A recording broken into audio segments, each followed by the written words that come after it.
ሁላችሁም የዓለም ሕዝቦች አስተርጉሞ መመይ ስላለ እንዴት ናችሁ? ደህና ናችሁ? አሁን የልጄ ልብስ ላደርስ እየሄድኩኝ ነው። እንግዲህ ይቅናሽ በሉ፣ ሰዓትም እየሄደብኝ ነው። ደረስኩ አልደረስኩ እያልኩ ነው ብራመደው። እንዴት ናችሁ ግን እናንተ?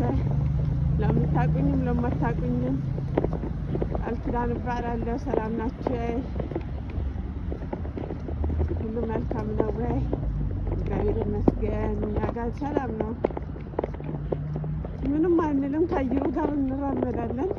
እግዚአብሔር ይመስገን ደህና ነን።